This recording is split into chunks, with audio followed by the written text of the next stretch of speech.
Whew. Oh boy, oh well, we'll live with that. Hi, Eric Young, UTADV, back from the dead, some might say, which I'll give you an update about here and talk about my last moto venture and get into season 2 of UTADV right after this.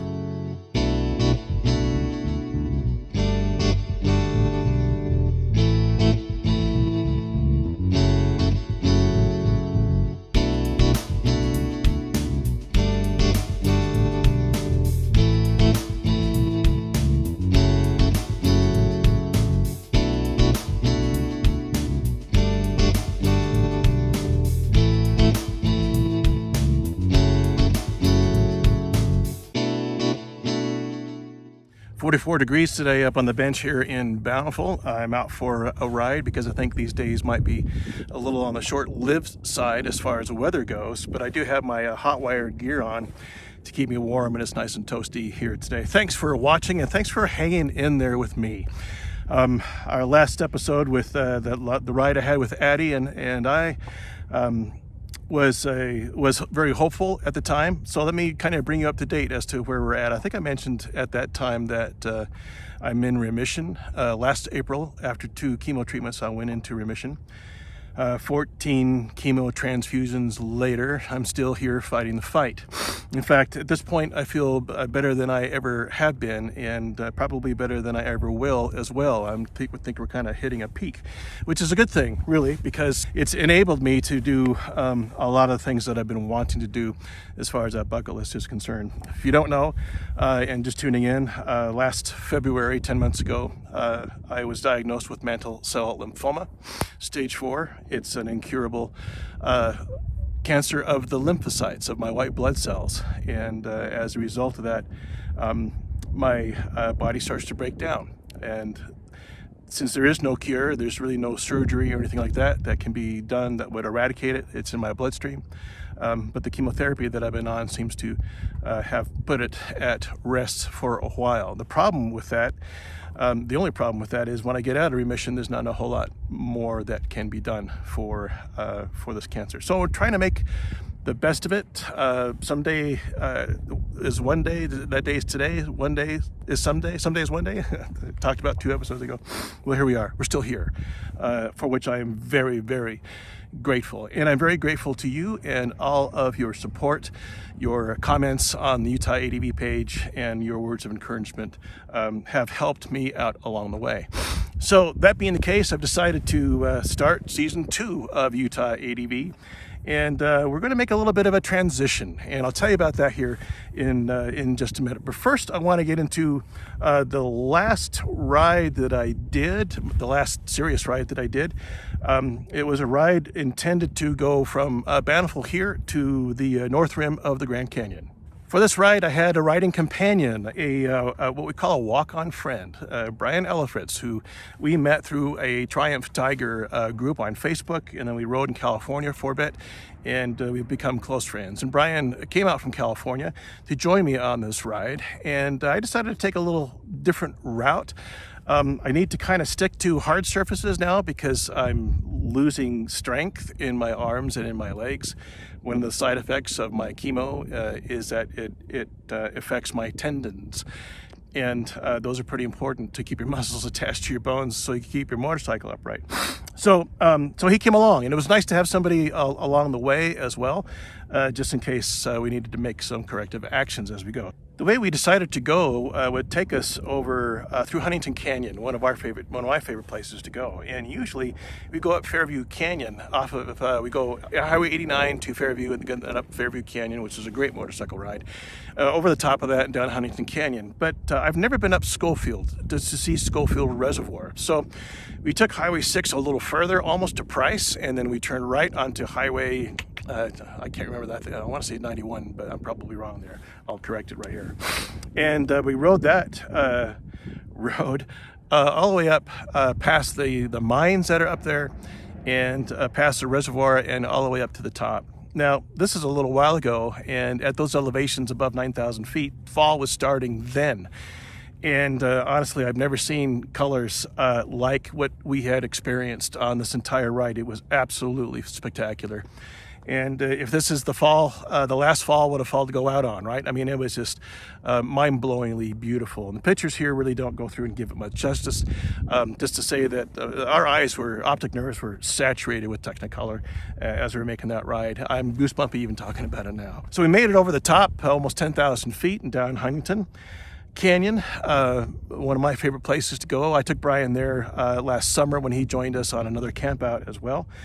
And then from there, we were on our way to Torrey. We took a little known road, and it's as you go from Huntington on Highway 10 through the Badlands, and you go all the way to where you hit I-70, you pick up Highway 71, I think it's what it is, that will take you through these incredible valleys and up over a couple of mountain ridges until about 9,800 feet, and then you drop down into Fremont, Utah. And it is it's stunning. There's no traffic on there whatsoever. The road is nice, and it begs you for some deep curves that way. So we took that. We hopped on the road to Torrey. My brain's going. And once we got to Torrey, we got on Highway 12, which is Utah's Pacific Coast Highway. If it had one that way, it would be that road. Now, the plan was for us to go up to Boulder Mountain and camp out there. In fact, my spouse and I were there just the week previous and had a wonderful time in Capitol Reef, and we four-wheel drived all around the area there. And so I had never considered that perhaps the campgrounds would have closed between that weekend and the time that we were up there. But guess what?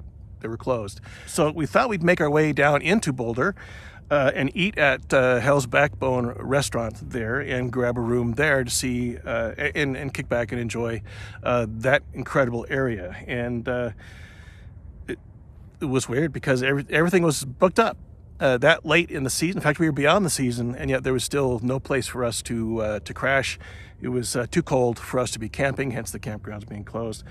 And so that being the case, we reluctantly, and I don't know how many times I will ever say that again, headed our way to Escalante. And so we went over Highway 12, probably the most beautiful parts of Highway 12 as the sun was setting. And we got into Escalante and found a room there and went to Escalante Outfitters for probably the best pizza I've ever had. We end up crashing at a large hotel, motel kind of place there, locally owned. I try to hit the locals as much as we possibly can. And as we were talking over dinner and looking at the weather maps, it just wasn't looking very favorable for us to really continue our ride on to the north rim of the Grand Canyon, because during our ride, a weather system had formed over that area and was moving its way right to us. And so we would have been in the wake of that very soggy storm the whole way to the north rim of the Grand Canyon. And I started having some issues as well, lightheadedness and I don't know, something maybe related to blood sugars or white blood count. And so we slept that night there at the motel, and the next morning I decided to make my way back home to Bountiful while Brian went on ahead to St. George and then through the backside of Yosemite and then back home to his place in California. Leaving Escalante, it would have been quite a long drive to go out of Escalante and curl my way around past Bryce Canyon, take Highway 12 over all the way to 89 and then take 89 home. So I decided that morning instead to kind of retrace my footsteps or my tire tracks and go back over Boulder Mountain to Torrey and then make the trip from there. What I didn't realize was the eye of the storm that we were in was going to track me the entire way. And as I was approaching Boulder, I realized that as I go over Boulder Mountain at 9,800 feet, the 42 degrees that my gauge was showing on the Tiger was going to drop considerably, and then with wind chill factors and so on. But I made my way over the mountain, again, treated to the color that was happening at the time. But by the time I got to Torrey, I was soaked to the skin and I was shivering. Probably had a bit of a fever, shivering so much that I felt that I was in danger of controlling my motorcycle. So after exhausting just about every housing opportunity in Torrey, I came back to that Days Inn there that's next to that the main junction that takes you on to Highway 12. They had a room. It was 11 o'clock in the morning. They were able to get it ready early for me. And I went into there and had a yard sale. For those of you who don't know, that's when you take all your gear off and everything on your bike that's wet and you put it all over the room, turn the heat on high. And I crawled under the covers and I slept for 4 hours. And I didn't leave that room until the next morning when I made my way back. Then from there, back to Bountiful on a very uneventful and beautiful and a little on the chilly side ride. So speaking of gear failure, I have on the jacket that I wore. This is the Oxford Montreal 2 jacket, and as you've seen, there we go. Be patient with me. Part of my brain's a little on the foggy side with the chemicals in it. As you've seen, I've been wearing this, all throughout our Pacific Northwest tour. And it did me pretty well until coming down off the mountain in Boulder going into Torrey when it failed and I was soaked completely in that.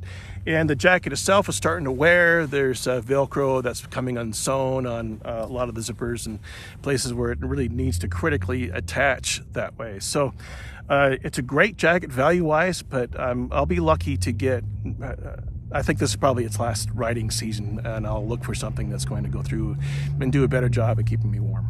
So this being season 2 for UTADV, and given my condition, I've decided to take things into a little different direction. I'm not going to give up motorcycle riding. I'm going to still keep on doing that as long as I have the strength to go through and ride safely.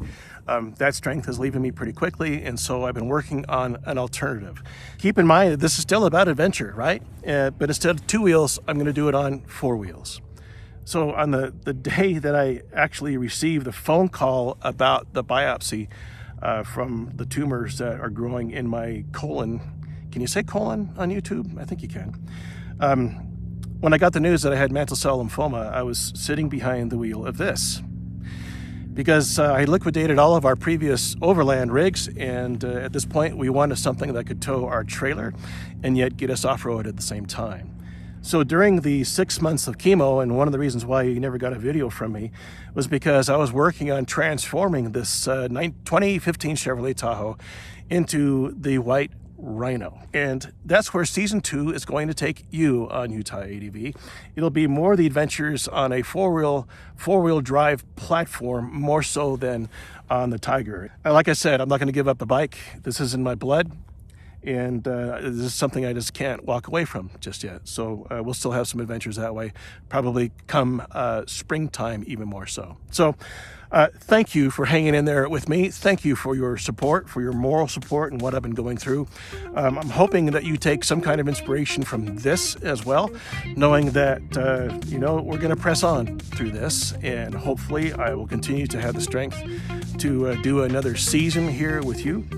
I realize that it's a little bit on the vulnerable side to share all this information with you, but I'm sure there's somebody out there who might walk away a little bit more encouraged, just like you have encouraged me. Okay? So for UTADV, I'm Eric Young. Thanks for watching.